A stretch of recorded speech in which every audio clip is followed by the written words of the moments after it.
All right, it is a Wednesday, and I'm on the road with my friends Van and TJ, and we are going to the Tulsa Dream Center. The church I serve, we've been feeling the call to be serving the local poor, and we know that we need to look at other models and ministries that are doing this. And so I became aware of the LA Dream Center because of a video I saw online, and then we learned that there's a Dream Center just here in North Tulsa. So I looked them up and we set up a schedule. We did some basic research before we hopped in the car. They were formed in 1999. They are tied to Victory Christian Center. They have a number of programs that they do to help the local poor. And we don't know how much potential overlap there is, but we know we have a lot to learn. So we're going to show up and they're going to take us on a tour, and we'll just see what there is to learn.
The LA Dream Center works with people in generational poverty, living on the streets. So they deal with the homeless problem. They talked about how the state of California is spending like between $20,000 and $30,000 a year on each homeless person in the streets. They said LA Dream Center spends $6,000 for a full year of taking care of each person. And then they were able to go through the facility and interview individuals that they were housing, educating, equipping. And then addiction has a lot to do with that as well. So they had a strong addiction ministry.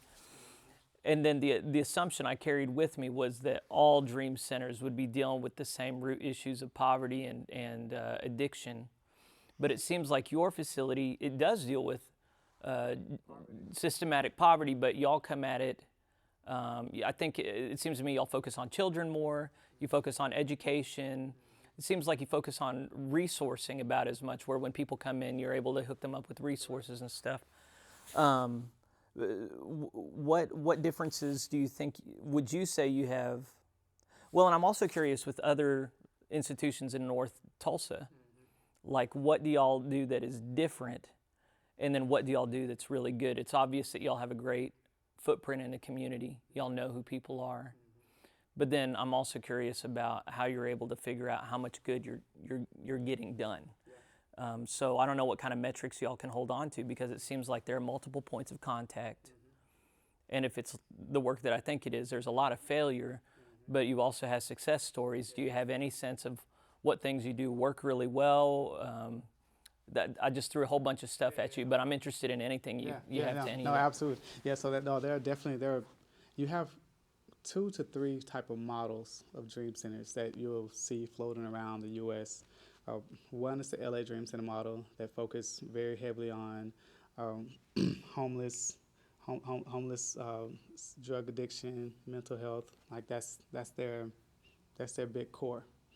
Then you have like the Phoenix Dream Center or the St. Louis Dream Center, even like Atlanta Dream Center, sex trafficking. Like that's the main thing. Homeless and sex trafficking. Like those are the 2 areas that they really, really focus on. Like the Phoenix Dream Center, they have housing purely for young women that they're escaping out of sex slave trafficking. Like that's all they do. Wow. But then you have the Tulsa Dream Center, we're more have more of a community-led focus of like holistic. We're like a boys and girls club with social services wrapped around it. So that's kind of the best way to like, if you want to kind of tie it in a bun, like what the Dream Center, the Tulsa Dream Center does. We're like that. We're like a social service agency, Boys and Girls Club with the social services wrapped around it. Because people, they understand the Boys and Girls Club concept of boys and girls come here for after school tutoring. They come to Boys and Girls Clubs for sports. So what we do, we're really big on any of those things.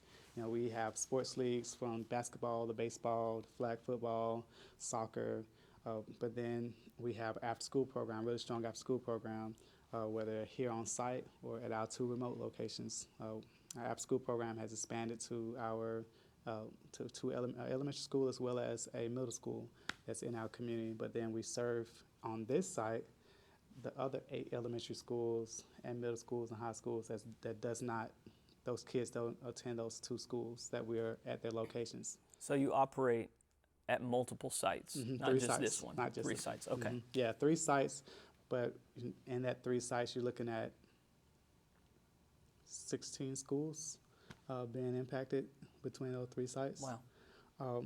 And we run buses to the other locations and bring those boys and girls here.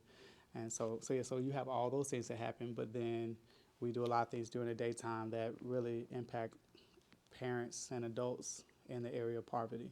So whether it's financial assistance or some type of educational component, whether it's or service that we're able to render towards them, whether it's tax prep or financial classes, GED, the spiritual different classes that we have during the daytime that families can attend and individuals can be a part of.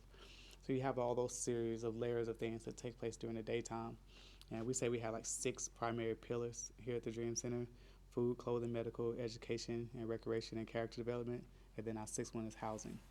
And so with housing, it's, doing things like literally physical structure. We have home ownership class, that ties in with the financial class.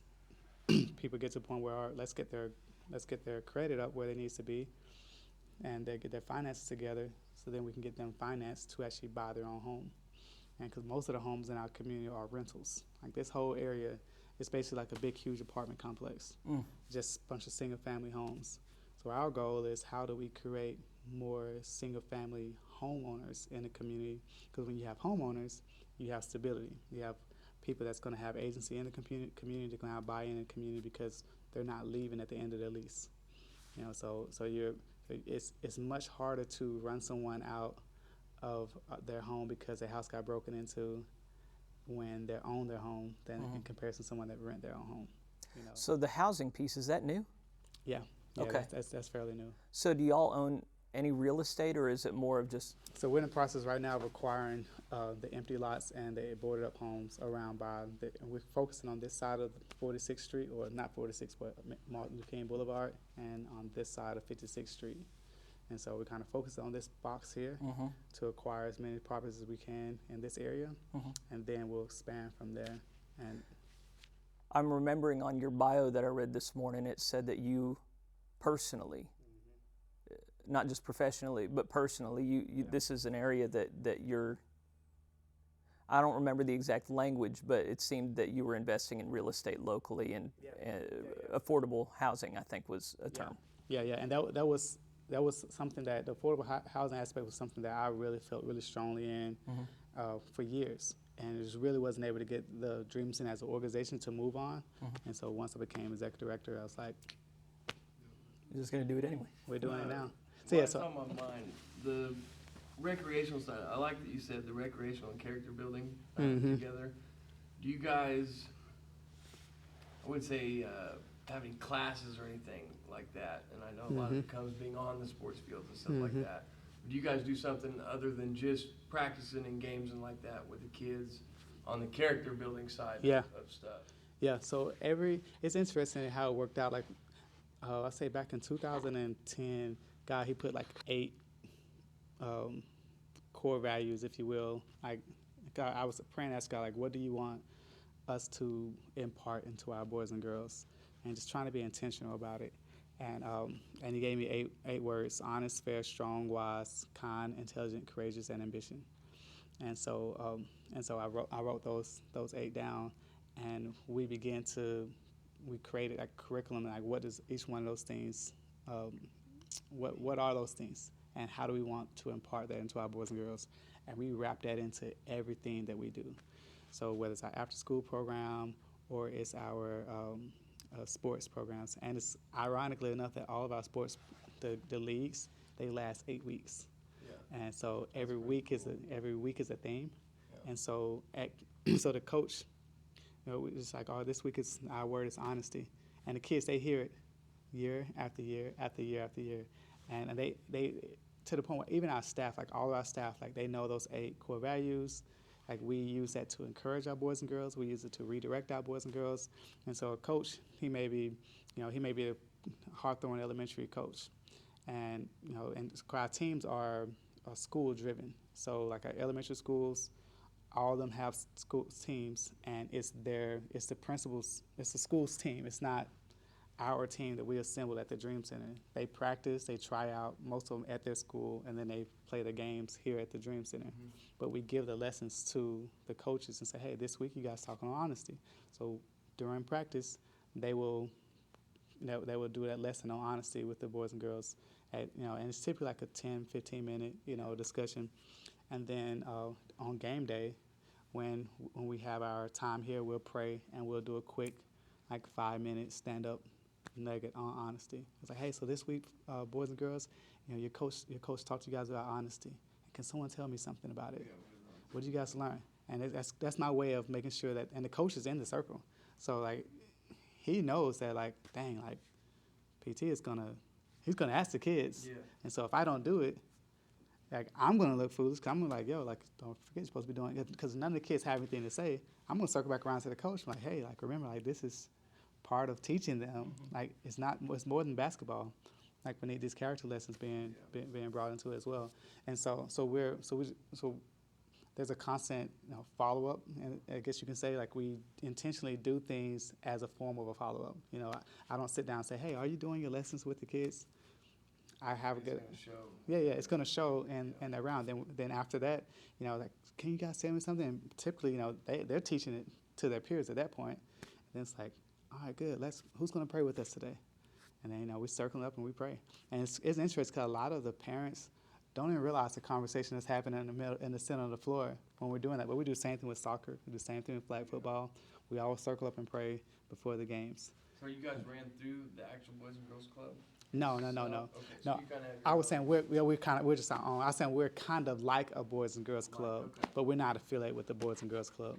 Yeah. If you kind of think of the things that the Boys and Girls Club have to offer, we offer a lot of those same type things, especially when it comes to sports and education. But I like to think we do it much better than they do. Sounds And like and so do you, this is one thing I ran into a lot last year. Do you guys do any sort of like you call it a shoe drive, Mhm. A lot of the times it was hard for a lot of the kids to come up with the funds on there, and their parents come up with the funds to get jerseys and get, and even if it is $50 to play, some Yeah, people yeah. just can't do that.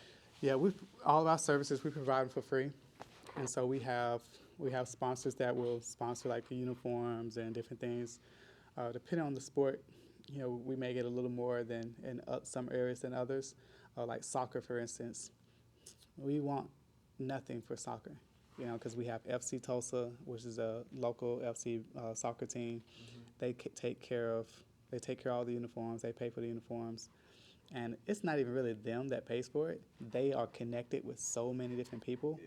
Yep. They brought Adidas to the table. Adidas does all the kids' cleats and their shin guards, and the soccer balls are Adidas soccer balls. And then BNSF Railway, they take care of the cost of the uniforms. They also they have another sponsor that takes care of the stipend for all the coaches. Let's see. I'm trying to think of anything else that we may need. So Target, they're a sponsor as well, and so FC Tulsa, they basically use kind of like their star power, if you will, to get people to rally behind the soccer league. And we served over 400 boys and girls in our soccer league this past year. And then, baseball, we partner with this organization called RBI, which stands for Restoring Baseball in the Inner City. And so they take care of all the uniforms, equipment, supplies, and that's actually the nonprofit for one of the nonprofits for Major League Baseball. And so they bankroll all of that, takes care of all the expenses. The only thing that they do not take care of is like a stipend for the coaches. So if we can offer stipends, we do. If not, we don't. So we don't pay stipends to our coaches on baseball. Actually, soccer is the only league that we pay stipends for when I think about it. And then basketball, we have. It used to be the Tulsa 66ers. They used to sponsor. Now it's the Thunder. They help and they put in for our Dream League basketball league. So all our leagues are called Dream Leagues, but Dream League soccer, Dream League flag football, Dream League basketball, and so it just depends. Okay. But as far as uniforms, for basketball, most of the schools, they reach out to one of their partners and they take care of the uniforms, and it's they get really nice uniforms that they use the same ones from year to year, and it has the school's name on it, their mascot, their colors, and it's even like the pom squad, like they'll have pom squads, like the girls have like cheerleaders and stuff like that. I mean, it's like high school sports on an elementary school level. So you guys have like a rec director? Mm-hmm. Okay. Yeah. He or she's information. Yeah. He's actually he's probably coming back from the doctor here, but it's Larry. Larry's a great guy. And also, I have an amazing team. So I'm out. This first part of January, there were certain people like Marquise that I just went around. So I need people that I know that I can trust. Yep. And so I said, hey, I know you have a heart for the Dream Center. I trust you. I know you believe in what's going on in our community. Will you come on board with me at the Dream Center? And so most of the staff that we have here are brand new. And we didn't have a lot of staff, but there was just with the transition, there was a lot of transitioning happening amongst staff. And so everyone that was here in February, I literally just wrote out, these are all the positions. This is who in those places. So these are the seats on the bus. This is your opportunity to move. If you want to change seats, say so now. If you want to, your change of seats could be, moving over here. Change of seats could be getting off the bus. Totally fine. Mm-hmm. Whatever you want to do, this is your opportunity to do so. And you had some that was like, I think it's a great time for me to get off the bus. You had some like, man, I want to be over here. For instance, Larry, he was over transportation. He really wanted to be in recreation. And the gentleman that was over recreation, he was getting off the bus. And so it's like, I want that seat. Yeah. And so I'm like, you got it.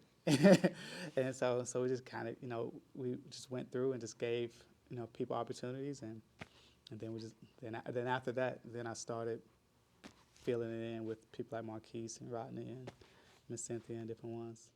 So with the individual finance, the financial literacy, plus the housing literacy stuff that you've done, is that all one person, or is that two different people dealing with empowering people financially? It's different. Okay. Because we have our Financial Empowerment Center, which was a grant that we have with the City of Tulsa and the Bloomberg Foundation, and they provide financial counselors to do it's one-on-one financial mentorship with them. So it's not like a group. Okay. Mm-hmm. No, because what we found that when we do those financial classes for groups of people, it was very lightly attended. See, that's what direction I was going to go with you. It's really hard to get folks. Yeah, no one wants to talk about their personal business in a class setting like that. It's too personal, So how did you get those people to do the one-on-one even? They just kind of responded to one-on-one. Yeah. You just offered it and they said, yeah. We offered it and we said, yeah. Most of them came in through utility assistance or rental assistance. Was partnered with Restore Hope with the Emergency Rental Assistance Program. And so individuals that Restore Hope has a program where you can go online, or CCP as well, where you can go online and you can fill out a rental assistance application to get help with your rent or utilities. Well, a lot of people in our community does not have internet. And so we offered it to individuals, and we will file it for them here. And so they'll come in, sit down at a computer, and we will help them file it. And especially then, even them just being able to navigate. And so we'll say, hey, bring these documents, and we'll walk you through the steps. And so we walk you through and say, hey, one of the things, so after walking through the steps, we say one of the services we like to provide for those that need rental assistance and utility assistance is that we ask you to do 1 hour with our FEC coach, and which stands for Financial Empowerment Center. So like, we want you to do an hour with them, and like they help you with your whatever financial goal that you have. So if it's if it's I just want to pay my bills on time, we'll do that. If it's I want to eliminate this debt, so it's very customized to that individual, because not everyone has all financial goals. Like if I went around the room and said, hey, what's your financial goal? It'll probably be different. We got 6 people in here, we'll probably get 6 different answers, right? And so same way with our people. And so they'll do that hour, and it's not required, but it's just strongly encouraged. And most of them take it, and to the point where like their docket, they schedule the appointments, and they told us, hey, can you guys press pause on that for a minute, because we can't catch up. And so with the housing ministry, is that also one-on-one coaching, counseling, or is that more of a group? Yeah, so now that is more class-based, okay. And that's done through Grand Bank. And so Grand Bank, they provide a person, and they were doing that before the Dream Center. They was doing that for me, and it was kind of like a personal thing. I will having it at. I started a tuition-free elementary private school up the street, and so we was doing it up there in the evening time for parents, and there'll be a group of, and it may be a group of like 10 or 12 individuals, and we're talking about home ownership and what does that look like, and so the FEC will help them get their credit to where it needs to be, or their finances where it needs to be. And then the financial classes, the home ownership class is a class that's required for you to be in the pathway to get financing through Grand Bank. Grand Bank, they will not give you the loan without you going through their class. And so that's an incentive. They're like, okay, I want to be a homeowner. Mm-hmm. You mean tell me I just have to sit in an hour class for the next 13 weeks? That's it. All right, I'm game. And is this mostly parents of children that you guys are ministering to in your other programs? Yep. Yeah. 90% of them easily their kids are connected within the Dream Center in some way, form, or fashion. And that's the goal. It's like, how do we break the cycle of poverty over like the whole entire family? And so having services for the adults, having services for kids. And when I say kids, I'm saying anyone under 18. Mm-hmm. So just being able to reach the whole entire family in that manner. But then what are we doing to impact the mom, the mom and dad, or auntie and uncle, grandma, grandfather, like whoever parental person, head of that household? What are we doing to help impact them? We also partner with Tulsa Work Advance and assist with like job seeker workshops. We do a number of job seeker workshops here when they're, like for instance, Aon was doing a big hiring event at their location. They're located off of 76th Street North. Well, we know accessibility may be an issue for a lot of people, so it's okay. Like, let's do it where it's right in their community, so they can come over here to it, and we may even provide transportation for people to be able to get here. Because Aon, they're a great company where they actually provide transportation they have pickup locations around town, where if you work for them, if you can get to this spot, they'll get you to their location. And so like they have one at pickup spots. Actually, they're looking at, with all the people that they were able to hire through the event here, there may be one here at the Dream Center, but right now there's one at the Rue Sale Library, which is off of Pine. And they're like Pine and, in between Pine and MLK and Peoria. And so the Rue Sale Library there's a van that goes there every single morning, and a couple of times a day shift, pick up and drop off right there for all the employees. So if I live in this community and I work at Aon, I just got to get to Rudisell. I get to Rudisell, then I get a ride to work. And so they're a great company. So you help people get jobs. Do you do any like job training, like basics of like getting and keeping a job, showing up on time? I forget what there's a term for that, but y'all teach courses in that. Yeah, and that's what Tulsa Work Advance. They go through all that. So they do the job seeker workshops. That's part of the module. Like they go through these different classes, and we typically couple that with like food or clothing or some other services that you come to. You know, we just kind of really strategically just place it at the same time. So if you come on a Tuesday, for instance, yesterday we had the job seeker workshop that started at 10, and people had to be seated here by 10 o'clock for a service, and it was a 30-minute class, and then Pastor Wendell, he got up and he ministered about 15-20 minutes, and then they got the groceries. And so we just kind of looped it all together in 1 hour. So you get the job seeker workshop, you get the spiritual aspect of things, and then boom, you get your groceries. And so we kind of loop it all in together. And then sometimes like the longer class, we may say, hey, immediately after groceries, we have this going on. Or it could be, at 9 o'clock, this class is taking place, and then we have grocery service after that. But you'd be surprised how many people they come and they attend those classes, and they're always well attended. Like yesterday, I think it was anywhere between 35 and 40 that was here just for the job seeker workshop. And the job seeker workshop actually yesterday was start at 9 because it was long. They did like some resume writing and some mock interviews and different things with them. So I know Van well enough, I can speak for him too. But I know, and that was only kind of a joke, but there are many churches in town for whom they've been working with this model for some time of build and design ministries that engage children in a fun way that also hopefully builds them up and blesses them and sends them home. And the hope has been that the families would follow the kids and come close, and as they do so, we can build relationships. Generally speaking, it has not worked out at all for at least a decade. And we've just noticed that parents are increasingly indifferent to the efforts of the church to build relationships with them, and they're happy to take services, but not at all eager to engage in building relationships.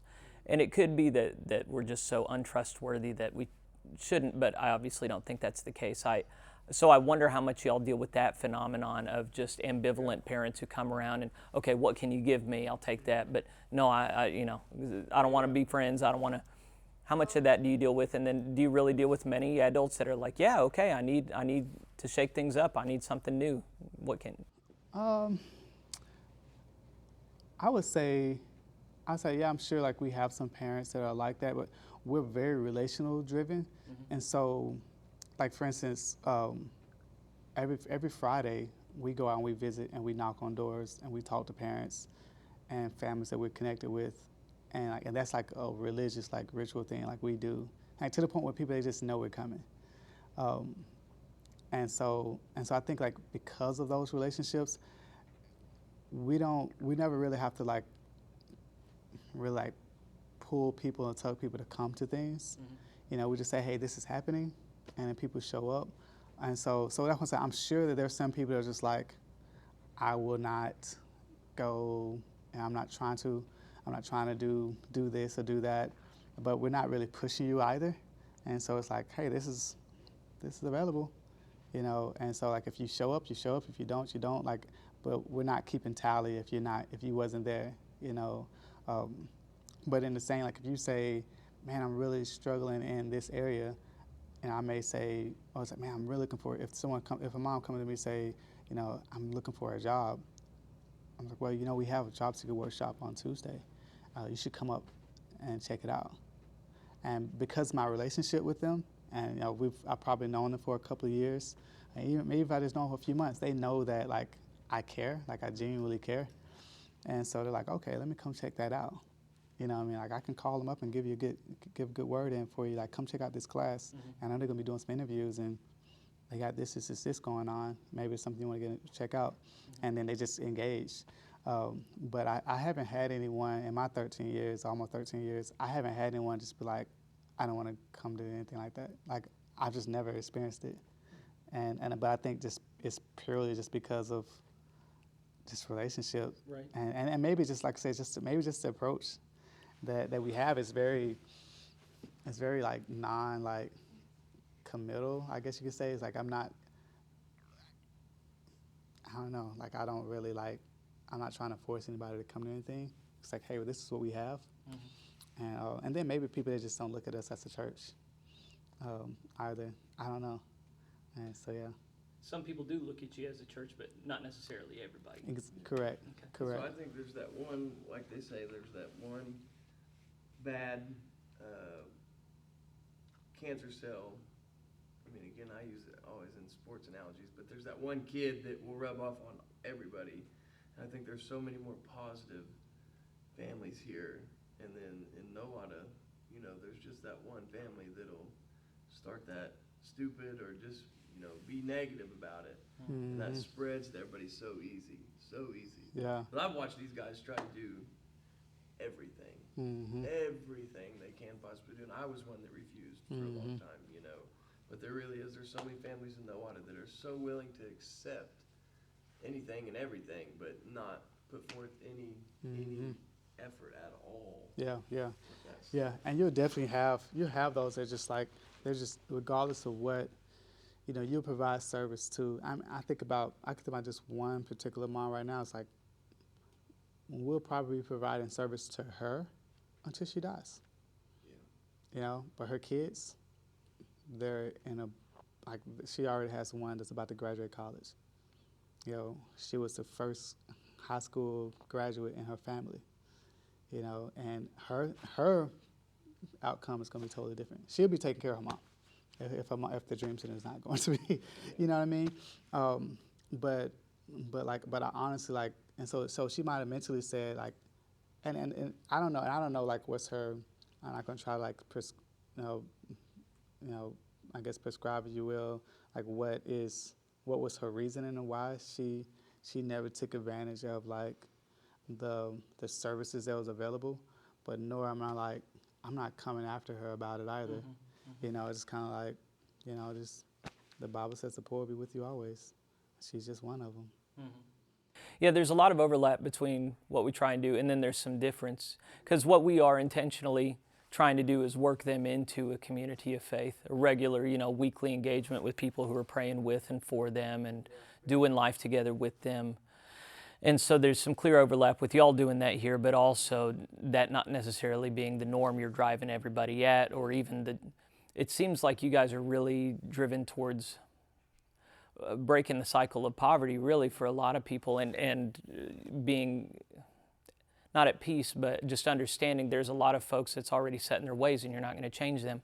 But for their children and grandchildren, there might be a different way of life that you guys open that door to. Exactly. But then even like spiritually, like I'm still like I will constantly like I'm not a type of person that like I'm going to force you to like accept Christ, like, but I'm always going to give you an invitation, and you know what I'm about. And so like it's not, they will come to like just because we're doing life with them, like when they need prayer, better believe I'm the first person they're calling. Like yesterday, you know, there was two shootings that happened in less than 15 hours in our community, which was like a lot. I got phone calls about both those situations from families that was impacted by that, like multiple phone calls. And some of these families I haven't talked to in 6 months, and some of them I talked to, you know, the day before, you know, and so I'm spending my evening bouncing around from house to house, praying with people, and just ministering to them, and for me, like that is unfortunately, because of the scenarios, like that happens more often than I would like it to, you know. But they know, like, and those are those opportunities where, like this, for instance, the shooting that happened in Comanche. You know, that mom, she's been around the Dream Center for probably 2 or 3 years, had never accepted Christ, but she did last night. You know, and not just her, but like multiple people that was there, that were the family members that was there, just like, yeah, like, we gotta change. Like, yeah, like, it's time. Are you ready now? It's like you see this path. Like this is this is the direction that you guys are going, and unless something like you're the head of this house, you know, that's I'm saying right now, like God wants to be the head of this house, but you're leading in the wrong direction because you don't know how. You're not equipped to. God, He would equip you to do so, but you had to have Him in you. You know, and so it's them seeing that, and then once you know life hits them, where it's like, okay, yeah, like it, and then You guys have earned that trust. You've laid that groundwork. They're able to easily. They probably already transitioned in some sense, but just give themselves to the fullness of what you guys offer. exactly. And then at that point, it's pretty hard to fail. Oh yeah, yeah, and then those people like they'll be plugged in forever. You know, they'll be, and that's what ended up happening. You know, they Tuesdays and Thursdays. A lot of people use them as Sunday mornings. Like to them, that's Sunday morning. Like, oh, I need you to come get plugged into God's CR. That's our Bible says. It's like so. Like last night, I was like, we have God's CR on Tuesdays. You should come be a part of it. And they're like, yeah, I'm going to be here. And I know she are. I know she will. Thursday nights we have our Bible school. They get plugged into our Bible school. And Thursday nights are typically we're doing some revamping of it because we have a new director of it, and just we're going to change the whole direction of it next year. And so it's not as well attended as it used to be, like pre-COVID. But I've kind of just like let's just let it kind of finish its cycle like this year, and then we're going to kick it back up. But man, year one we could easily have 60 to 100 people, and then year two will be around that same amount that would come in. But it's families that just have gotten connected, and it's you know, it's Bible school, so they're learning everything from apologetics to just Christian basics class. We call it Christian basics, but it's like just the ABCs of our faith. You know, because they just didn't, most of them just don't have that foundation. Right. You know, especially now, like you know, like that the generation. It's interesting. You know, I was like my generation. I was raised by my grandparents. My grandparents were, you know, I had some praying grandparents, but we did not attend church all the time. Like we primarily Christmas and Easter. Like growing up, I knew there was a baby that was born. That's why I'm getting Christmas presents. And then he grew up. He grew up as a man, and he died on the cross. And they say he died for me, and now I'm getting Easter eggs. Right. Like that was pretty much the gist of my understanding of the gospel. You know, growing up. But we prayed, you know, every day. You know, I watched Gospel Bill all the time. Love Gospel Bill. You know that reference? You're grinning. Willie George. Yeah, like it's funny. I didn't know who Church on the Move was. I know who Willie George was. But I knew who Gospel Bill was. I mean, when I first saw Willie George, I thought it was Gospel Bill. I said Gospel Bill. And I geeked out. Like because I'm a grown man. Like, oh my goodness, that's Gospel Bill. Like I didn't know he was here in Tulsa. Yeah. Like, no idea. And so I remember I called my grandmother, and I was like, Mom, like I saw Gospel Bill. She's like, no, you didn't. I was like, I did see Gospel Bill, and like I haven't seen it since I was a kid.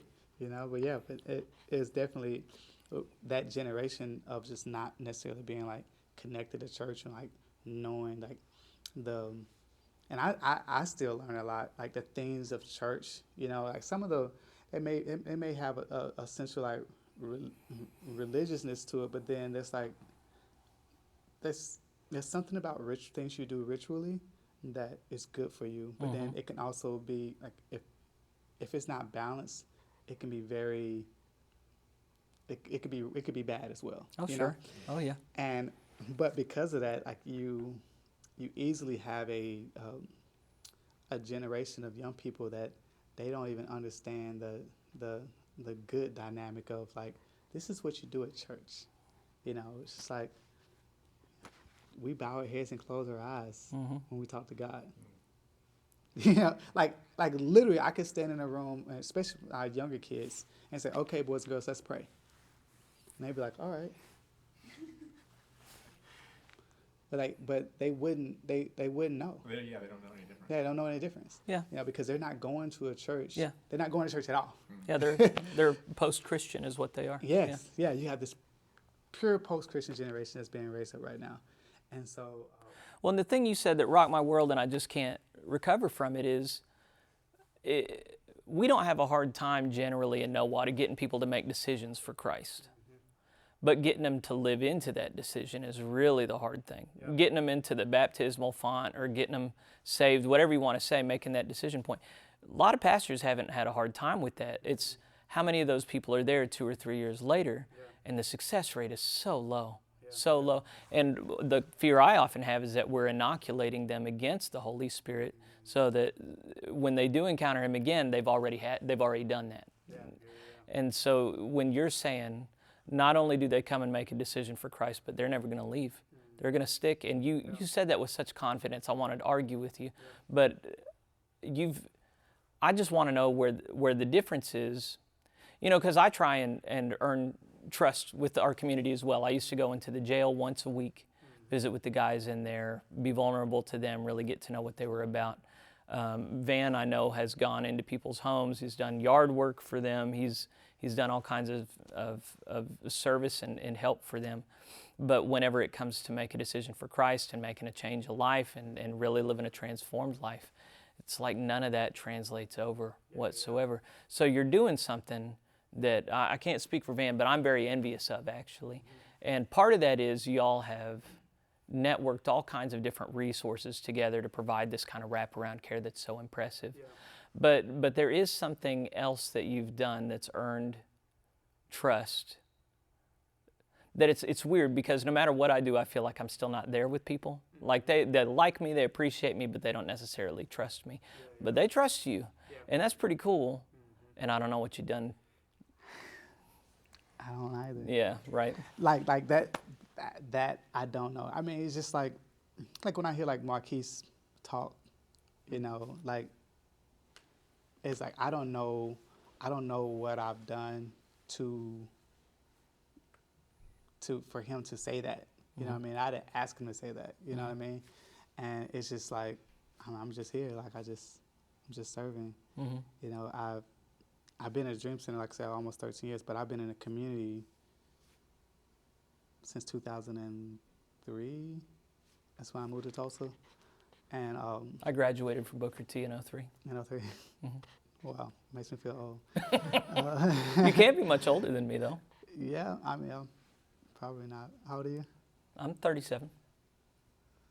Older than you think. You look good, man. Hey, I know, it's black don't crack.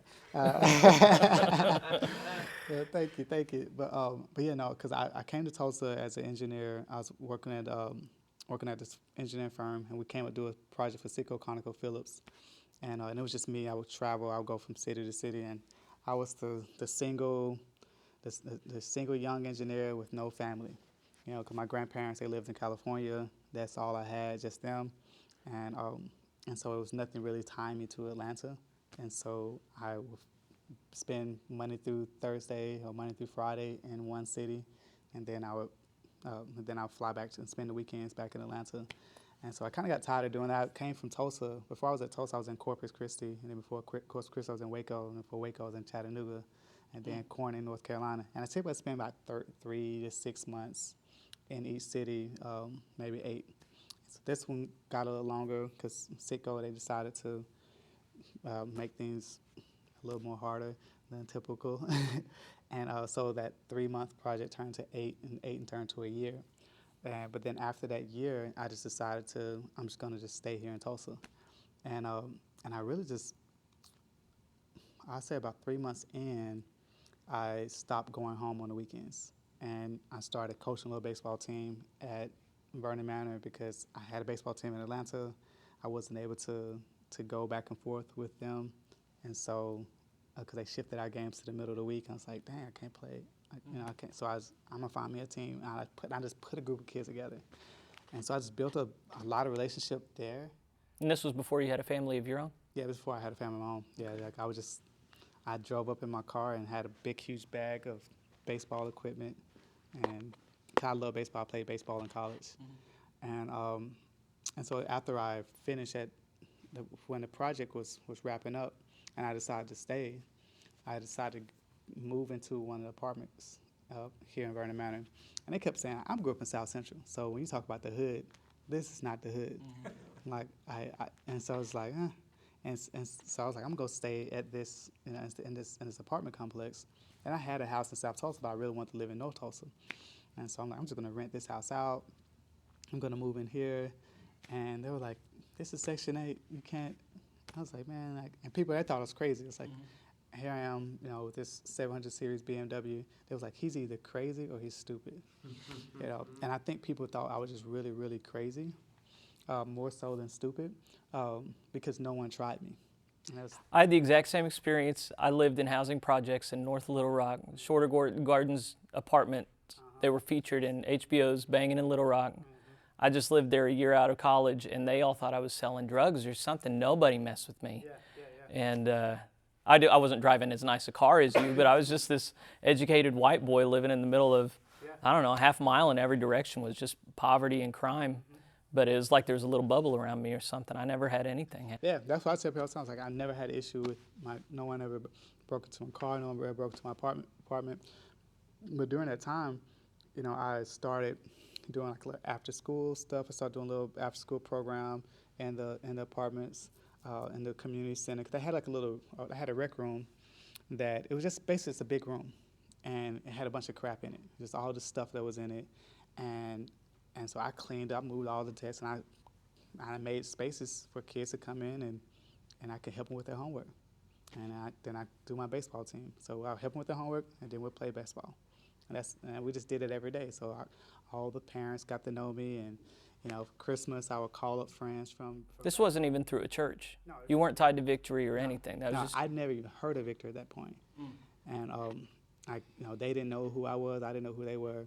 And like for Christmas, I would call up friends and say, hey, like, do you, I need some money. I'm going to get all the kids some sweaters and scarves and coats because they're cold. Like I'm seeing walking in with no coats. And I was buying them a lot with my own money. I made pretty good money, as an engineer. So, and I had no obligations. I had no financial obligations. So like, I had a nice nest egg, if you will, like saved up, just like. So I didn't even work for like 3 years. And I was like, I don't have to work. I could just do this. And so I was really kind of like this and enjoying life. And, some people, it's like, oh, you like being like a missionary. And for the most part, I knew Christ, but I wasn't like. About Christ. Yeah. I wasn't like really like all about it. Like I accepted Christ, and I did some, I wanted to learn more about the Bible. So I did like this seminary down in Bethany Seminary in Atlanta. I had went through that, but it's really more of I just wanted to learn more about the Bible. And I remember I told him, it was like, why are you here? It was like, you want to be a pastor? I'm like, no, I just want to learn more about the Bible. My roommate, he was Muslim, and he was always in the Quran. I told myself, I'm going to be a Christian. I want to know as much as I can. And so I just dove in head first with anything that I could. But so like when I was here, I was staying there, I just gained a lot of respect from a lot of people. So everyone knew me. That's like, they started calling me pastor before, like, they're like, he's a drug dealer or he's a pastor. Like, don't leave him alone. Either way, Right. You don't touch him. You know what I mean? And I used to like try to stop it. And then a lady in the front desk, she was like, no, you need to that's respect. Like if they're calling you that, like that's because they see something in you. And she was a Christian. And so she was like, like you just like. Just embrace it. And because I was always like correct him, like, no, I'm not a pastor, like that's not me. And she was like, oh, you are the pastor of this neighborhood. And because I would do like little Bible studies and share stuff that I was studying to like the parents and stuff like that. And they would just come. They would just come and just show up. And so I did that. So it's 2003 all the way to 2009. 2009. And that's when you came on board here? Yep, that's when I came on board here. There was an ice storm that came through at the Dream in Tulsa. Remember that? Yeah, froze up everything. I reached out to Pastor Wendell. He was the executive director at the time, and I asked him, "So what are you doing for the homeless?" And he was like, "We don't have anything planned. I don't have anyone that can be here, stay overnight with them." And he had heard about me because at that point, like the news have come and did stories on like what I was doing in Bernie Manor. And we crossed paths. By then, I crossed paths at Victory, and Victory, they reached out to me to do some things. I was doing stuff with Pastor Billy Joe because they were running buses in the neighborhood, picking up kids. And so me and the bus captains would sometimes get into. I was like, hey, I have an event. You can't roll in here with your bus taking all my kids. like you need to find out what we have going on in the neighborhood before you roll your bus in here, you know. And so I sat down with them and, you know, talked, and so then I was like, well, why don't you be the bus captain over this? I'm like, fine. They're like, you gonna give me a bus? Absolutely. I'll At take. some point, there was a lady who took a liking to you. Oh yeah. My wife. Yeah. See. Yeah, you See? built.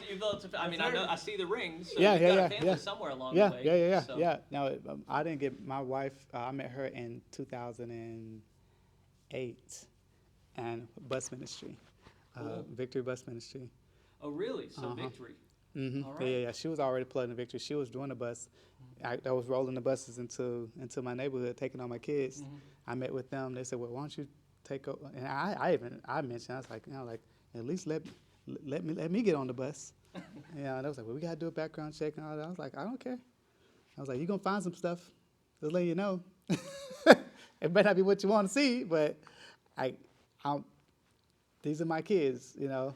And I was like, this is my neighborhood. Like, you know, we need to have some type of communication. So they ended up letting me be the bus captain, and then pretty much the rest is history on that. We just connected up, and I started doing stuff with their outreach and assisted them with like music and stuff like that, and being a little more culturally relevant to the people that they're trying to serve. And Victory. yeah, because it just wasn't culturally relevant to the Sure. to the demographic. TJ went to their college, the Uh-huh. Victory College, and Yeah, I was yeah. asking him about because they just have this big machine that they built, Mm-hmm. you know, including you guys, and so I just wonder at the dynamics of a lot of that, because they obviously have a heart for North Tulsa, but also Mhm. that doesn't reflect the demographics here don't reflect the demographics of their main campus. Yeah. So how do you earn that trust? How do you Mm-hmm. accomplish good work? And it's it was- coming alongside community partners like you who decide they're worthy of trust. And it was hard. Like, I mean, like Pastor Wendell, he'll tell you stories about how they used to throw rocks at the building and stuff like that. Like, it wasn't. Like local people did? Mm-hmm. Okay. Yeah, like the Dream Center was not widely accepted by the community until after I came on. Okay. And it was primarily because like the community knew me Mhm. and they trusted me, and so it was like, okay, PT, he's over there, we can get with him, you know. But before then, it was just like this place had closed at 3:00 every day.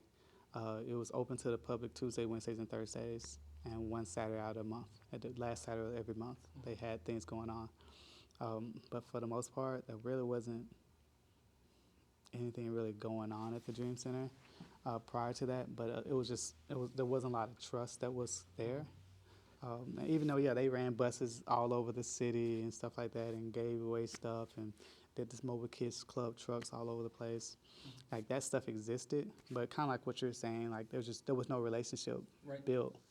And How many people? I'm going to change the subject completely. On Mhm. Fridays, you're going. It's clear to me that relationship building is where you guys are really strong. How many people are going out with you, door to door, building and maintaining those relationships on Fridays? now, most of our TAs go. TA stands for. Yeah, teacher assistants. I'm sorry. Yeah, that's fine. Teacher You have assistants. teachers. You don't have a school here on site, do you? But Mm-mm. you have partnerships with local schools where you have Dream Center TAs Yeah, that are in the local the TAs schools. are like young adults that they're like college students, whether it's Victory College students or most of Oral Roberts students Mhm. and TU students that they work in an after-school program, Okay. and so Which is on site. which is on site or at the other two locations. Okay. And so Oh, that's right. Yeah. yeah, so I tell them all the time, say, hey, you want to have a better classroom management, an easier time with classroom management, do visitation. And so do they visit primarily their own students? Yeah, they'll visit their own students and they'll talk to their parents. Okay. Yeah, and so, but once the kid knows that you know where they live, their respect for you totally changes. Right. Because one is like, I know that you can talk to my mom. Uh-huh. Yeah. Like, as long as they think that, oh yeah, because it's like, you want me to talk to your mom? Now, the fact that I know who your mom is, you'd be like, whatever.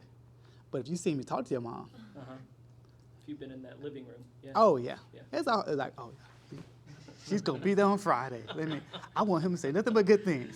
Well, I'm gonna get my butt beat. You know what I mean? And so like they know this, you know. And so I tell them all the time, like if a teacher assistant comes to me and say that they're struggling with the classroom management, I'm gonna ask you, have you been visiting? Yeah. You're gonna ask them what? Have they been visiting? Oh. Yeah. Have you been How visiting? many TAs do y'all have? We have 20 this year.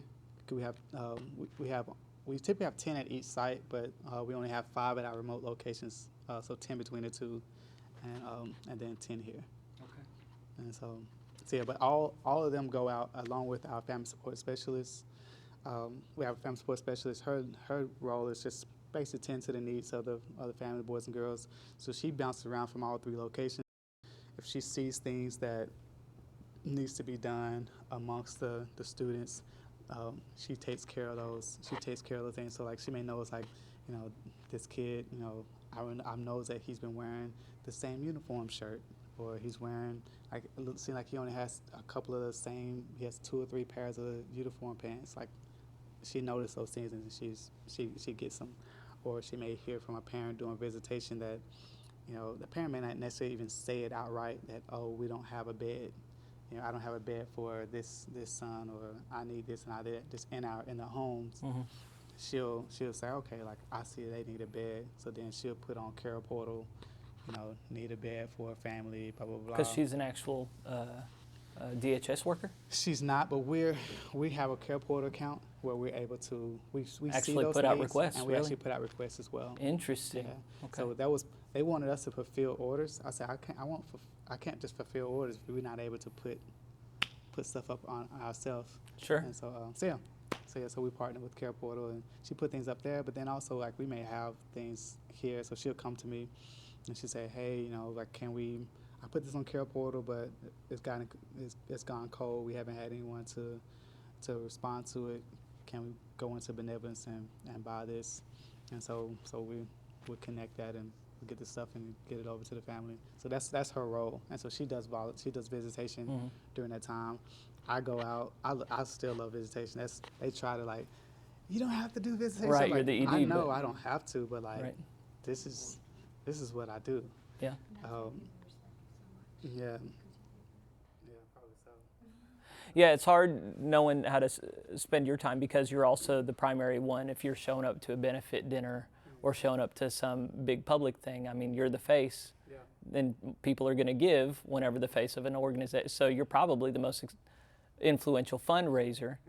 But also, if you're not constantly putting that time in on the bottom, then you lose that trust, you know. And then they're going, what happened to that guy? So I'm surprised you were willing to sit down with us as long as you were today. Thank you for spending this time, because I'm sure there was 100 other things you could have been doing. Yeah, but cool. I enjoy this. Well, we do too. I mean, this is obviously really great for us. We're obviously coming from a very different context, rural. I mean, rural poverty is similar but different to urban poverty. Correct. And so I wonder, I mean, we have some overlap with your mission field, a lot of difference. I mean, our county has 10,000 people in it. You got that many in a couple blocks, you know. We do have a Boys and Girls Club that is growing and hopefully going to be engaging the community more, so it may or may not be wise for us to even think about going and doing some of the things that you're doing, because it's going to be done by the Boys and Girls Club. I do find myself wondering, you know, with my church, average attendance of 40 right now, net worth of $600K, thank God, you know, and we have probably $200,000 liquid that we could make liquid for God's glory.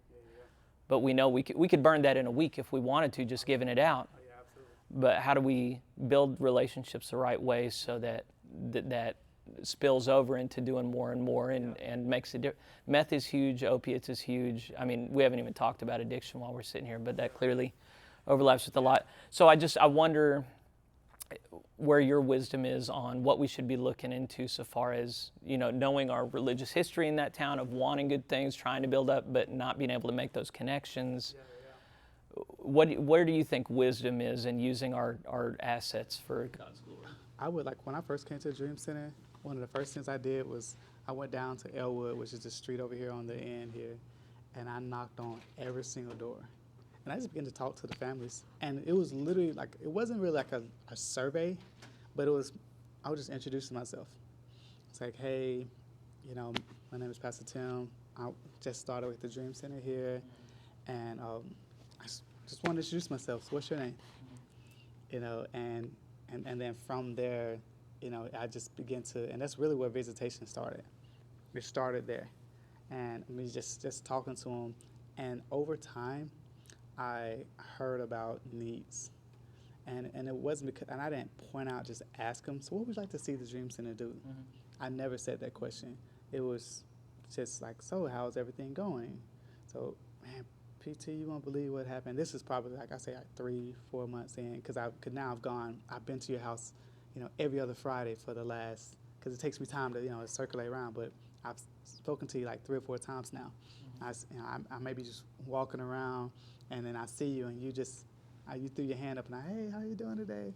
You know, just maybe, and I go and say, hey man, so what's been going on? How you been? And then they begin to tell me, oh man, this stuff is happening, and so I'm hearing, you know, like, yeah, like, man, these kids over here, they were breaking in their house over there, and they got in a fight over here, and I was like, man, it's like, all the drama.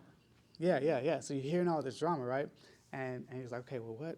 And so then back on mine, like, we need something for these kids, you know, and that's how, you know, that's how it came. Like, because I knew, like, and it's the whole while I was still doing my after school program at Vernon Manor. I hadn't moved here because they were there. Like, I didn't have a bus or anything to move the kids from Vernon Manor to the Dream Center. I was there, and so began over time. I just began just talk to him, and I would hear. Were you married? Yeah, you were married at this point. At this point, yes. And then you got kids? My daughter, she wasn't born. My daughter, she's 8. She's my oldest, and then I have a 4-year-old son. I'm just, the logistics of, I mean, it totally makes sense. Yes, going door to door, building relationships, earning trust, a lot of that stuff happens organically. That's time that could be spent in other places. As an administrator of a church, there's plenty of things to be done for a church. Van, you're better at visiting people than I am, but you don't have kids in the house like I do. And it may not be you, it may be someone else. Right. You know, someone else that's under you. I mean, because, like, for instance, like when I wasn't the executive director when I was doing those things. You know, Pastor Wendell was. You know, he was the fundraiser, the one going out, you know, raising money for the Dream Center. But I think at that time, like, our annual budget was like $200,000. So very similar to where you guys are right now. Like, it wasn't much at all. Like, because I remember I asked, I said, what's the budget? And it was like, he kind of laughed. He's like, we're keeping the lights on.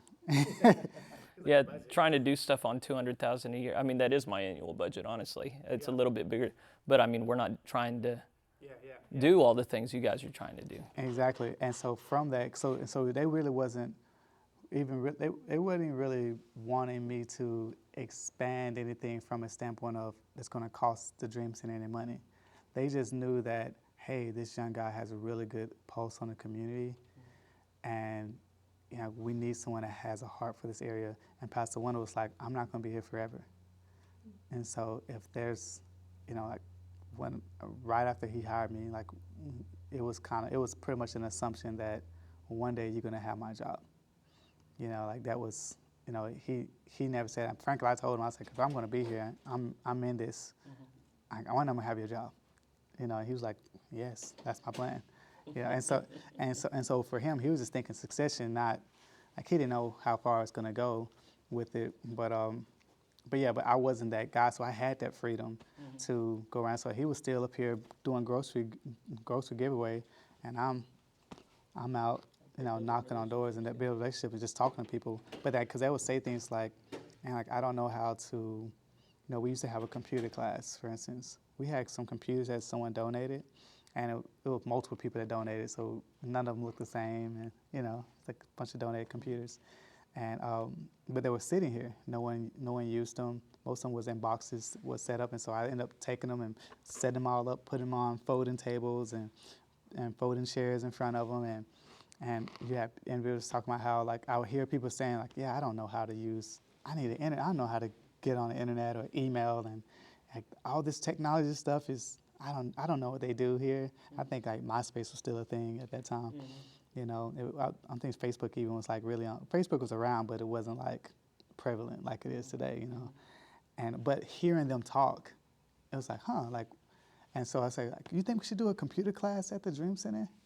Or I may not say anything at all. I may say, I put something together, and then I go to them and say, hey, we want to start a computer class. Are you interested?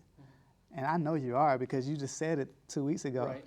Yeah, you know what I mean? And so those are the ones and I was just, and if I had just, even though I had just 10 people, like 10 people was a win for me. I was like, Yeah. hey, I got this computer class. You wanna come to it? Oh, yeah. Then they come. We stand up here and grocery giveaways. Like, because at that time, again, people only came for food, clothing, and medical. That's it. So anytime someone came for food, clothing, medical, I'm talking to them, telling them about, hey, we got this computer class that we're doing on Tuesdays. You should come. Or this class, because at that time we're still Tuesday, Wednesday, Thursday. It was like the primary time was open. And so it's like we have these opportunities for you to come and be a part of. And so yeah, they would do that. And that's how we grew. You know, as conversations, hearing them, even when they come for like food, they come for hot meals, I would sit down with them and just talk to them while they're eating, and I would hear just things, you know, like that stuff that they're going through, anything that they're facing, and I think was okay, like what could the Dream Center do to help respond to this? Because if they're going through it, I bet there's more people's going through it. And then if I hear from someone else and someone else, if I hear from 3 or 4 people, I'm like, okay, this is a problem. And so same thing, I would hear parents talk about how like that's how I started after school program. We opened up the gym, kids started coming in. Boys and girls would come in with their backpacks. PT, can you help me with this? Can you help me with this math? Can you help me with this? Can you help me with that? I got this. Can you do these? Can you read off my flashcards with me? It's like, okay, sure. And so we had so many kids that was asking about it.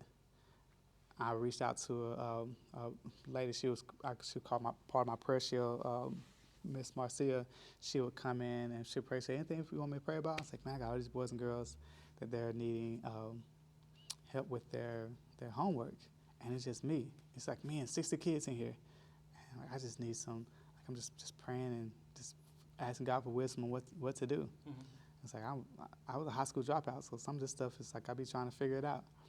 And so the next Monday, this was like on a Thursday. That next Monday, she came to me. She was like, "I'm here." I was like, "What do you mean?" And she was like, "I'm here to help you with your after school program." She was the first person that said the phrase after school program. I'm thinking to myself, we don't have no after school program. I told her they got kids. I'm trying to figure out with their homework. And she was like, I'm a retired teacher. I'm here to help you.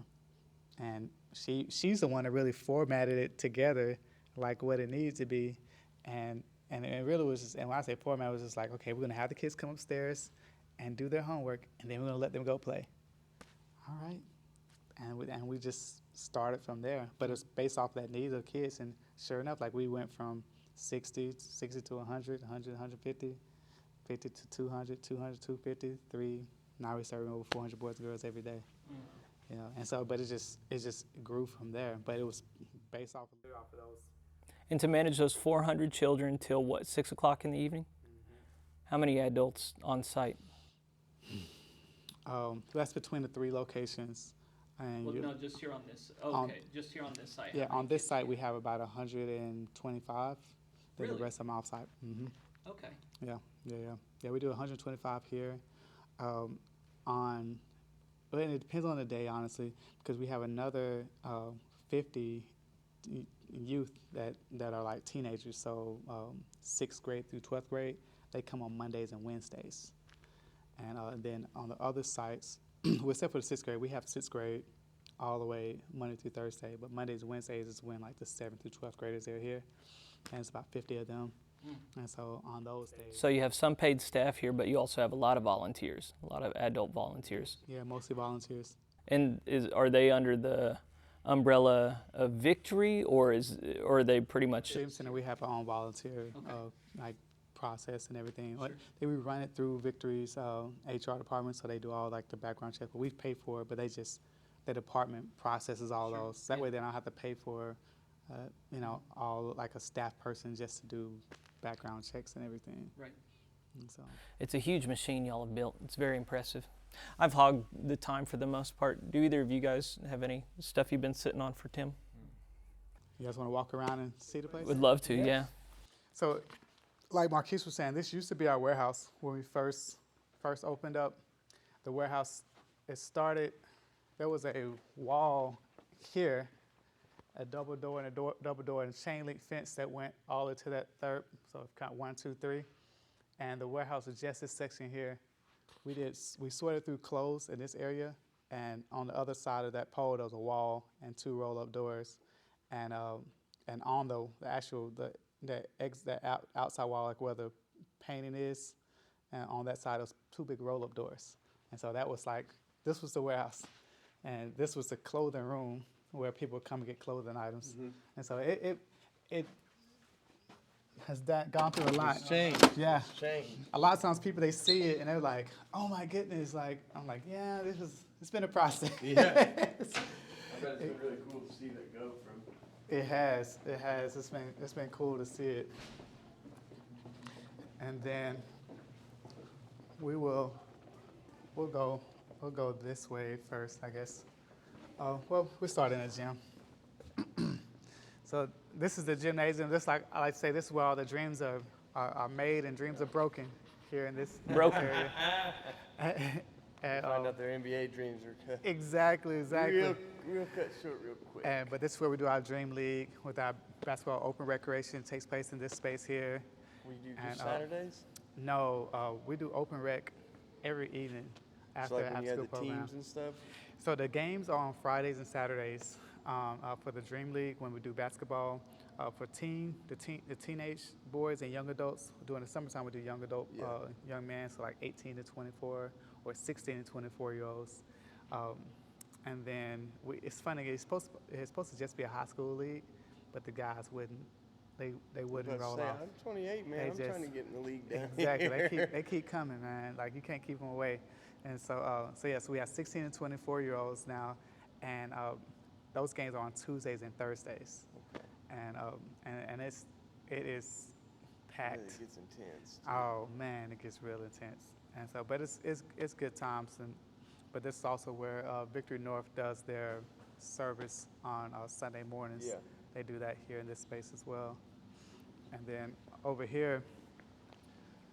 So they come down and they like set everything up every Sunday and break it down every Sunday. Mm-hmm. Yep. And then, hey. This is our. How you doing today? Ladies. This is Miss Catherine. She's over our site Howdy. for our after school program here. Oh, on great. Site, but they're in fall break right now, so they're just hanging out. And then this is Miss Brenda. We partner with her organization, Intrinsic Foundation, and they do all of our meals for our boys and girls after school. Great. And so we feed the boys and girls a hot meal after school each day, as well as a snack. And then on Saturdays we do breakfast and lunch, which we need to figure out how to get you guys to do Saturdays. We do Saturdays. I know we get to do Saturdays here. All you gotta do is ask for it. There you go. There it was. Action shall receive. See, all right. That's on me. And then they got the full commercial kitchen in that space there. And then this is Miss Jennifer. You guys met her up front. She was on the front desk.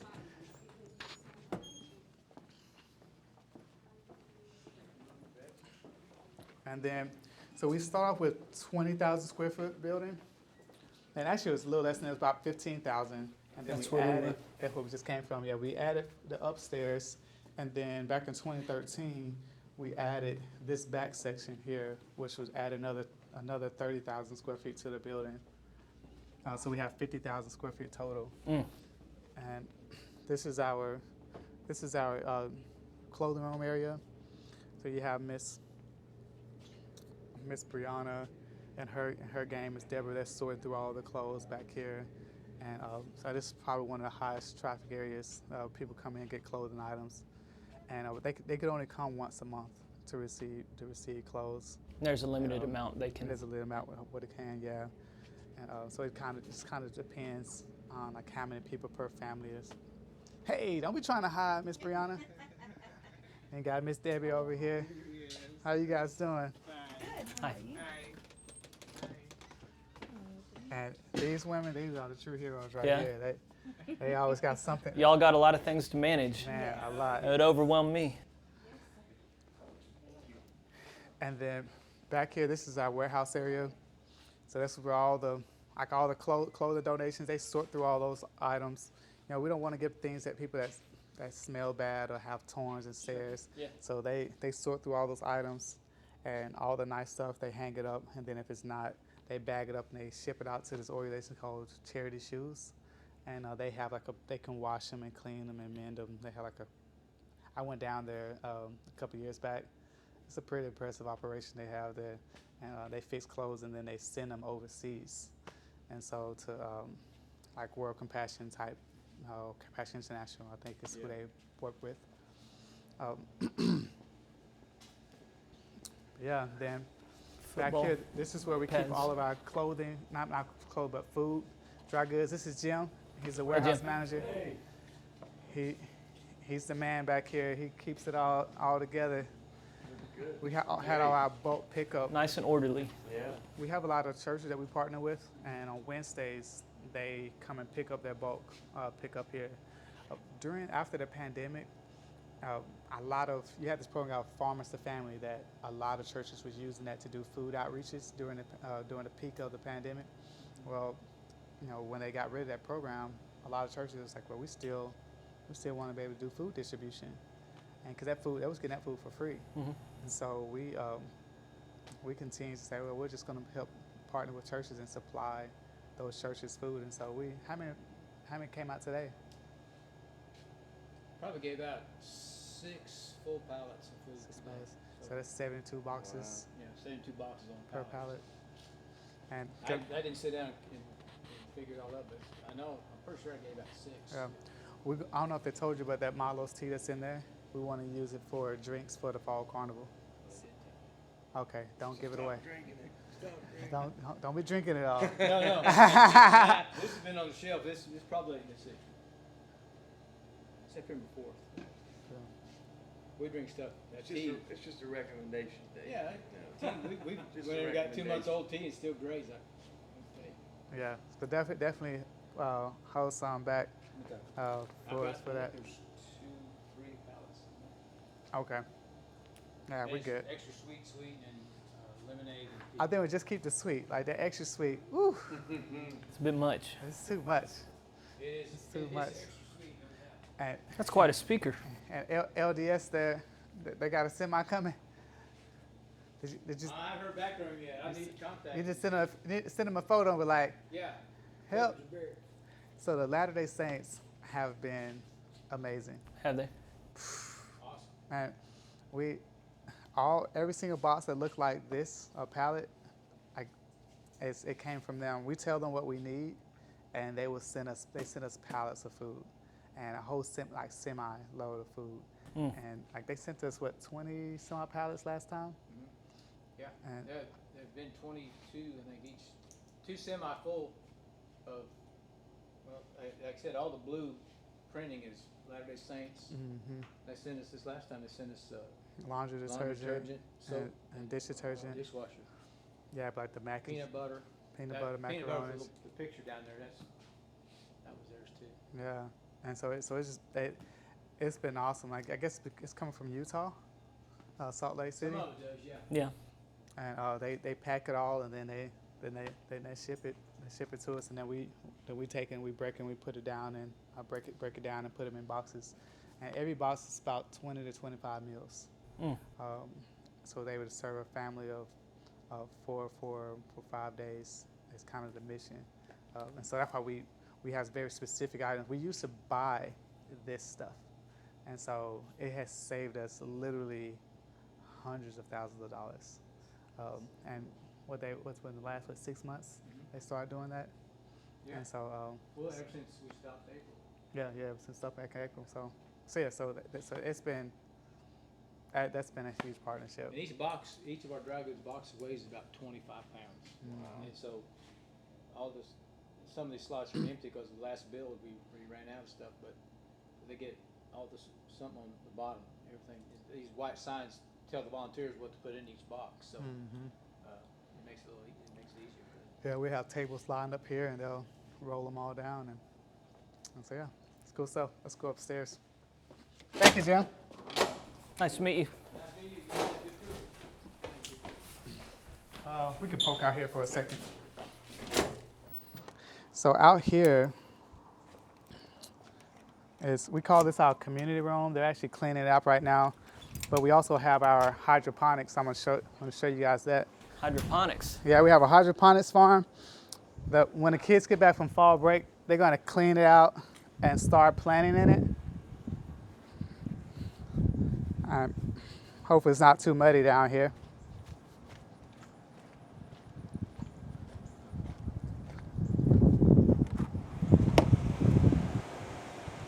So this is our hydroponics farm. So Oh my gosh. they grow lettuce and kale in Yeah. here. And so yeah, so it's like the whole goal is to teach the kids how to be urban farmers, you know, so they can grow at the seed. This is so cool. This is like the seed bed plants here, Yeah. and so they grow them here, and this lights up. So they grow everything here, and then it leaves here. They pull those out, and they put them in.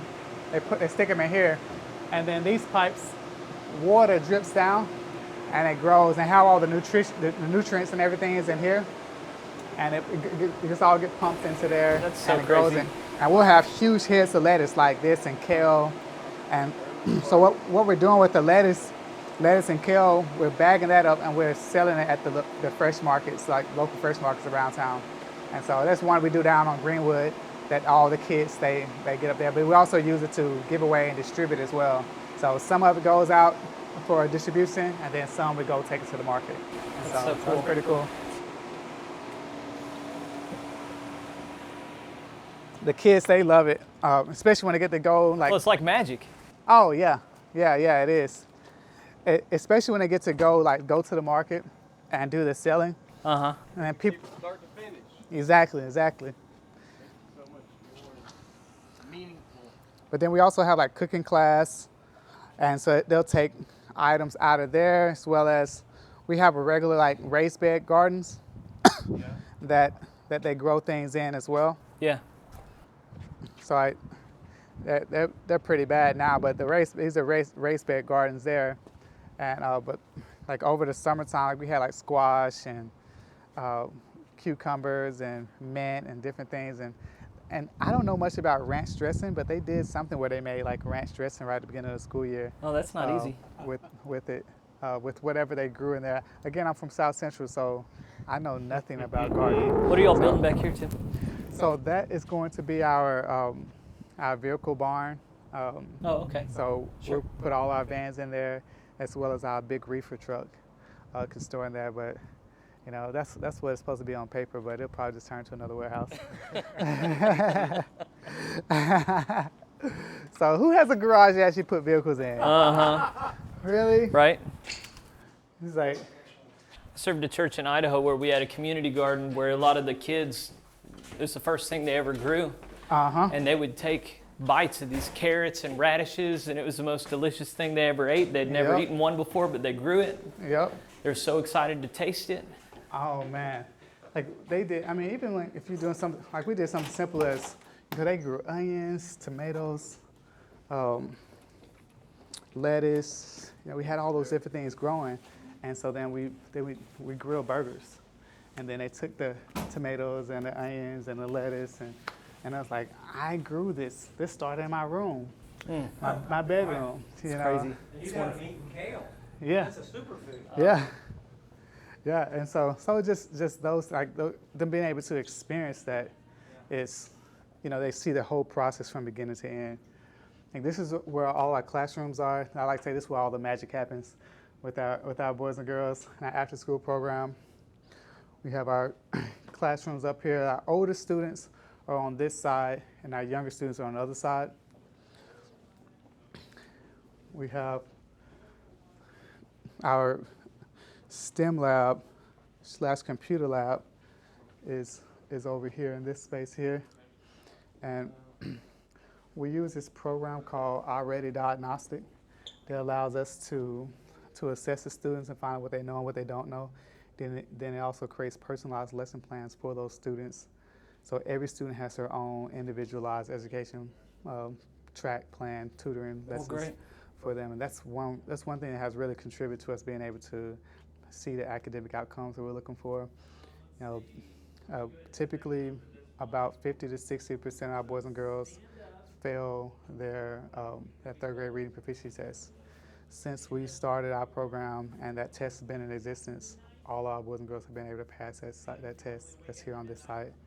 And so that has been, for us, has been a huge accomplishment. That's a huge accomplishment for anybody. Yeah. That's a huge accomplishment. And so we're still trying to replicate that same effect on our remote locations. And I was telling you, it's just the spirit of God just on this place. Like the kids, they're just in a different mindset here. And so I know I'm still debating if I'm going to stay on off sites, just because we haven't seen the spiritual fruit results, as well as the academic fruit results from what we want from the remote locations. And so I'm like, I'd rather just serve them all here, serve the ones we can serve here well, and be a sniper, not a bazooka, is like what I like to say. And so it's like, will we be able to impact more boys and girls, less boys and girls? It may go down a little bit, but I feel like we can do better. We can offer more to our students here by just pulling all our resources in one. And so we're probably going to do that after the school year. So yeah, but we'll see what happens. But we partner with Cal Ripken Foundation. You guys know who Cal Ripken is? Yeah. Oh, no, never heard of him. Because I know you guys are of age that you probably remember him, but I wasn't sure if you did. Oh yeah. But he's his foundation has provided the STEM Center, so all the tables and chairs and the robotic stuff. The 3D printer here. They just sent us a 3D printer. That's like an addition to the STEM lab. But then they came and did the wall wrap about a month ago, and so it's pretty exciting. Just kind of that partnership and seeing how it's growing and everything. So yeah, but cool stuff. Then, over. Jersey on this guy. I know everybody comments about that. That photo is so old. What's going on, Marcus? Marcus, he's over social media. How you doing? He's our creative guy. So all the photos and everything you see, he's the guy that be taking those. I follow you guys on Instagram. Sweet. Yeah. You guys y'all do a good job. Like and share. And then Sarah, she's our grant writer here at the Dream Center. And so it's like a development office. This is where they all Good for you, sir. hang out and everything. So she gets the money. She is. Well, she does a good job. Y'all have got. I can't believe how many partnerships y'all have. I'm sure that's not all her, but Yeah. wow. I mean, like I was telling the staff today, one of the things that has helped so much is that people, they always want to be able to impact people, and especially boys and girls. Like being able to impact boys and girls. And a lot of times, you have organizations that they say they're helping kids, but then when partners or corporations or different ones, they call on them and say, hey, can you bring me kids for this? And they can't deliver on it. And we have always been in a position where we can, and that's because we purchase vans and buses to make sure we can transport boys and girls whenever anyone calls. And so those, like Devon Energy or FC Tulsa or WPX, or like you name the organization, you name the corporation, like they know that if I want to get some kids in North Tulsa, I call the Dream Center. And so that have made them very long-standing, not just volunteers, but also supporters, because it's like, they want to do something where they want to show they're doing something good, and they want to know that it's going to them, and they come to us, and we've shown them that, hey, yes, what we're saying is happening. And not saying that other people that's not the case, but they don't always want to come to you. They want you to bring them somewhere. And we can easily, you say you want 100 kids to to go to, this event in South Tulsa. We're like, okay, Miss Rayco grabbed the bus, fired up. Miss Sarita, let's send our text blast, let's go get our boys and girls. And boom, we got 100 kids, and we show up, and they're like, so you were able to do that? I'm like, yeah. and that has been just That's quite a flex, our, yeah. our history with it. Yeah. And so our history has shown that we just can repeatedly do that over and over again. And so they're like, yeah, like, so now it's like we're synonymous for they have the kids. Yeah. And not saying no one else does, like, because I know, like, I can name you 3 or 4 organizations that do great work in our community with boys and girls, but they don't have those same level partners because they couldn't deliver on, like, they don't have transportation. Just like I know like this one organization, Youth at Heart, love Youth at Heart, FC Tulsa went to them first about bringing some kids to a soccer game, and they said, yeah, we can bring 25 kids. They brought 5, and then I came, and then they reached out and said, hey, it didn't really work out like we wanted to. Like we was wanting, like, can you guys bring 25 kids? I was like, yeah. Like I said, yeah, we could bring. I said, that's it. Like I gotta let some kids down. If I want to bring 25, and they were like, oh well, we was hoping you're just gonna say 25, but we can do 50 if you can do 50. I was like, yeah, I can do 50. Still let kids down. Yeah, I'm like, that's it. That's all you got. And so he's like, well, let's start at 50, because they honestly didn't believe that I'd be able to carry out 50. Mm-hmm. And so I get there, and then I'm at the ticket counter buying 25 more tickets because we had 75. Mm. And so they come down, they see me at the ticket booth, like, how come they're not coming in? I was like, I gotta buy 25 more tickets because I didn't want to tell these boys and girls they couldn't come, and they all showed up. And they're like, so you can do this. So then the next game, they asked me, and same thing. And so after that, it was like, okay. And so then we met. We want to do something with soccer in North Tulsa. You obviously can do this. And I'm like, yeah, we have a little soccer league. It's nothing, at that time, it was nothing to sneeze at. It was just, we had a ball, no shin guards, no one running around with cleats on. We didn't have uniforms. It was just a ball and kids running around on the field. And we had some mesh color smocks that would throw over your shirt so we can know the difference between the two teams. Right, yeah. You have nothing, you do, So that's how we know the difference. And you just wear your shirt and shorts, whatever shirt and shorts you can wear. That was the uniform. And then they came in and just, pimped it out, I guess you could say. Yeah. But they brought all the resources to the table, but it was because we were able to deliver on it. And so that has been big. There's a sermon or two in that story. Yeah. And I literally I could probably think of easily 10 to 12 partners that we have, like big corporate sponsors that we have because of situations just like that. Yeah, they're just looking for vitality in your organization, and once they know that you're not a fly-by-night thing, or you're just not going only on good intentions, but you've got the infrastructure and the street cred in place, then they can really throw some muscle behind you. Yep. And that's what has really happened, like, especially like in the last like six months. COVID, we're really able to flex like what we're able to do when it comes to food and responding to because that pandemic happened and we were able to respond. And it was like, boom, like we showed up. But then the same thing, if I go back to the teacher walkout, remember when the teacher walkout happened? Yes. All the teachers went on strike. Right. And so they walked out. Well, that was a pivotal moment. I think it was 2016, 2017. Mm-hmm. That was a pivotal moment for the Dream Center because when we had, education program, everybody knew about it, but it wasn't like no one was giving towards it. It was just like, yeah, we know the Dream Center's over there I got an after school program, but there's 100 of them out here, right? And so the teacher walkout happened, and no one asked us or anything, but I got with the team and say, hey, like these kids still have to go to school. They still got to be educated. We need to continue to just do things. So we started serving them during the daytime. And at first it was just like after school, and we just moved up the summer program, And so we already know a format. We know what we need. Staffing was already built out for after school. We just shifted them to during the daytime. And your people were able to do that. That's incredible. Yeah, most of them were, and we had some that was not, but we just quickly just called up people and rallied people up, and we had teachers that was a part of the walkout that said, hey, we'll come and help. And so, boom, we started programming during the daytime to serve the boys and girls. And while everyone else is scrambling, we had 300 kids in the building.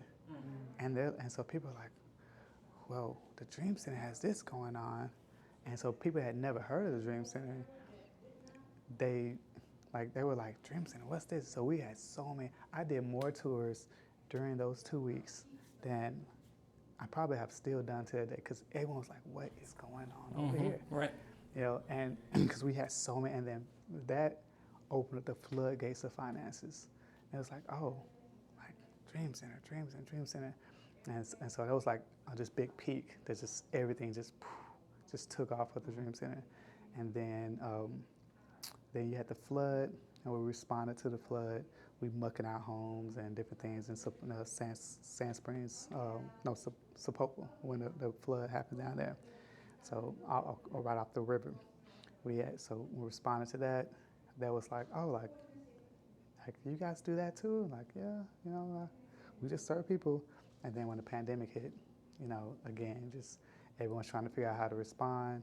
We were like, we're gonna get hotspots for all the kids.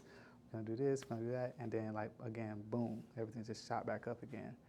And so it was just people, like I always say, like, you know, God, he always positioned us early enough with what needs to be done. So when those crises came, like we were already prepared for it. Like we just really just kicked into, this is what we normally do, and so it wasn't like this. It was never really a discussion of how we're gonna do it. It was just like, okay, when can we pull this trigger?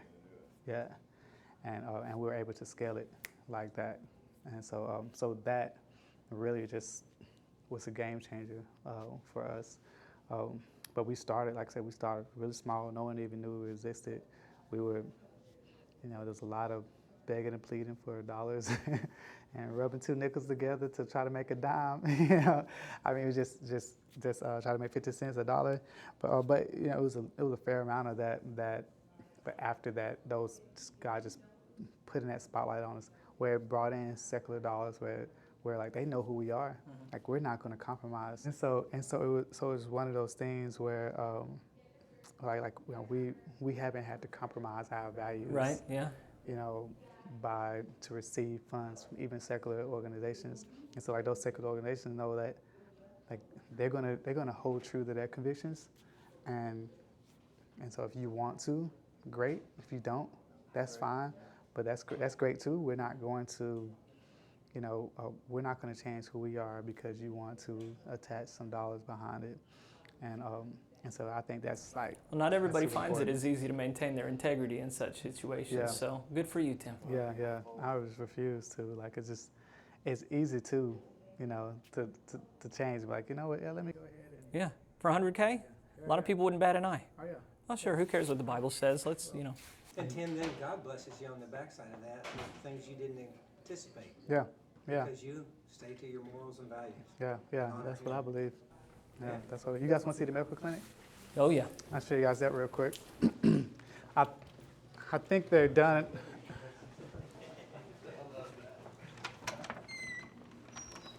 Hey, can we do a tour real quick? Yeah, awesome. So this is our medical clinic. We actually partner with Good Samaritan, and they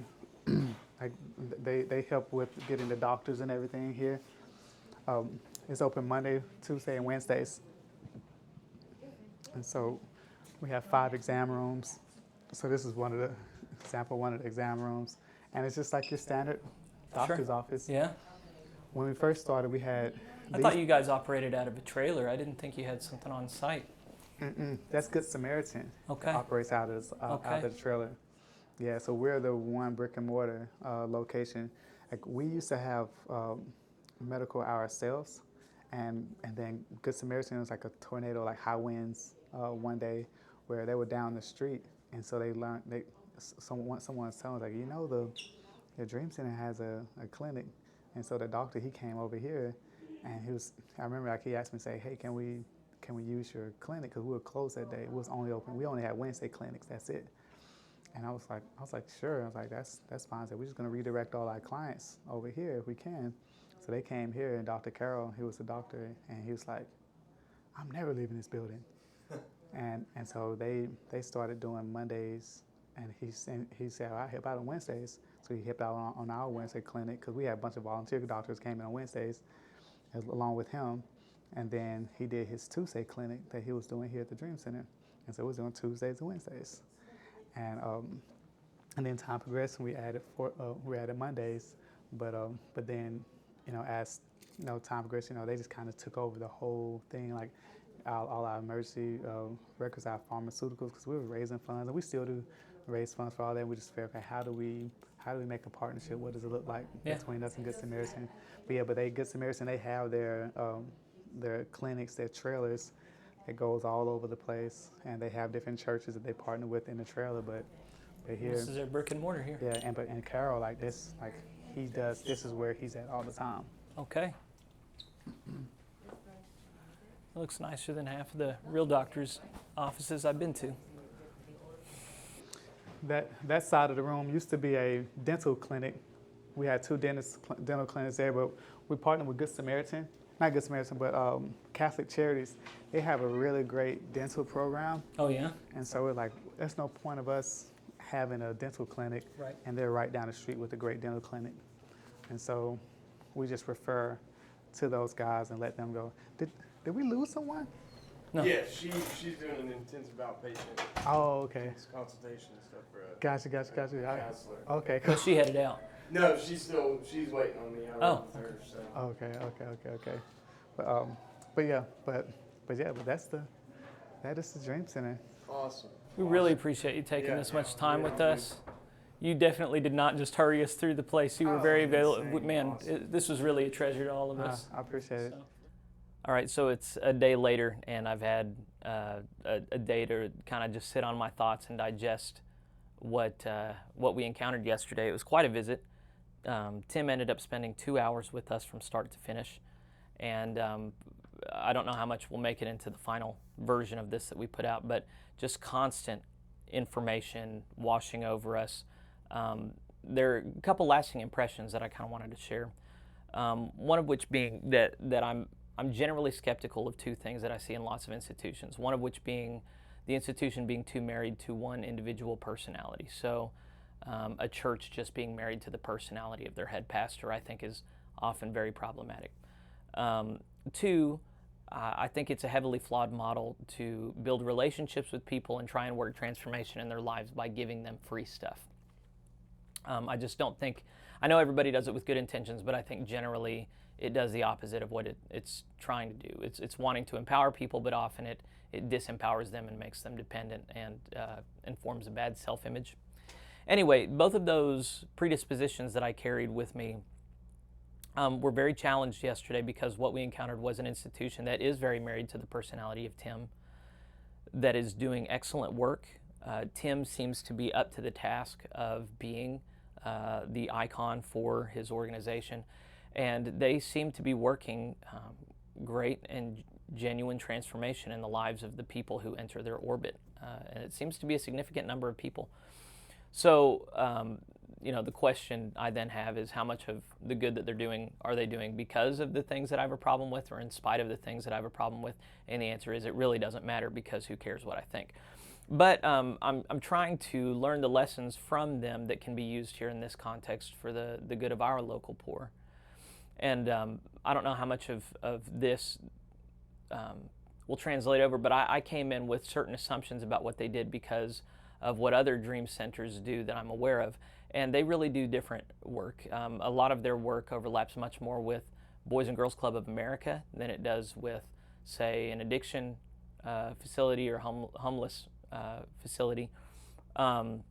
They do kind of a combination of, locally speaking, the church, Boys and Girls Club, and Grand Lake Mental Health with their wraparound care.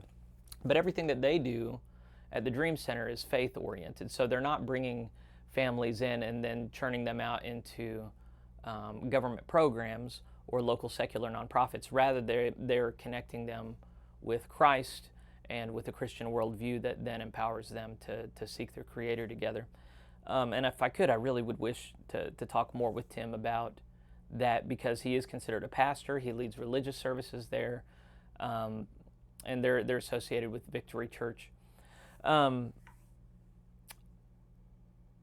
wanted to acknowledge that what seems to be the biggest lesson from yesterday is the impact of relationships. At one point, I asked him, I told him some about our context here in Nowata, and I said, okay, here's our context and our frustrations, and then here's your context and the work that you're able to do. What are we missing? What if you were in our shoes, what would you work on? And his answer, very gracious, was that we need to work more on building relationships. He talked about beating the pavement and building relationships with people, going door to door and earning trust, and not even talking about front end, I want you to do this, but just showing that you care about the people you care to serve.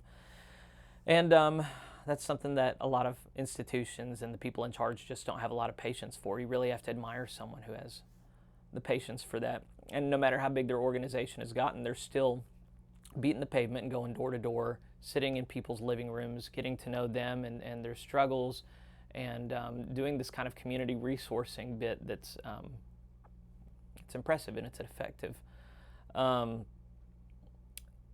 I'd like to believe that Tim is the man that he needs to be for this role. In this day and age, we're so familiar with leaders who get isolated or they get too full of themselves. They don't walk that line. They start blurring the lines of morality and making bad decisions. And I didn't. How could I have any indication about Tim and whether or not he has what it takes to just be a man of perfect, upright integrity? I was only with him for 2 hours.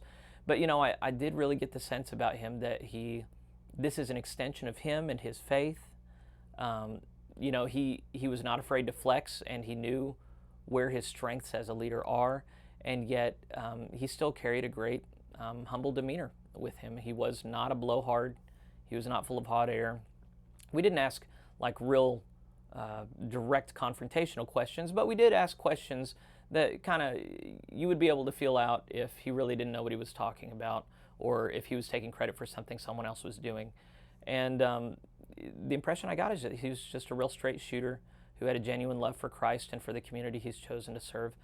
And as we went around the building, we talked to these different people in the building, employees. It was fall break and everybody was relaxed and happy. We went by rooms where they did not know we were coming by. Why would they even care if some hicks from Nowata were coming by anyway? But they were happy, smiling at each other, planning out educational units together. They were happy to talk with us. They were happy to talk about how much they loved the leadership there. And in the end, I came away thinking, this is one of the most special institutions I've ever gotten to see from the inside. Most nonprofit institutions are dysfunctional.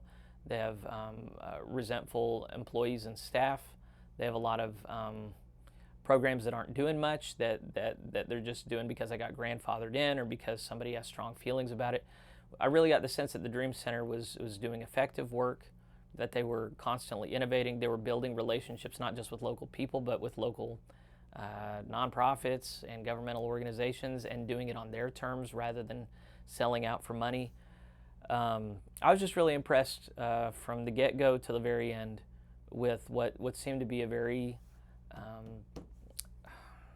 an organization with a lot of integrity. So how much of that can be applied to our context locally, I don't know.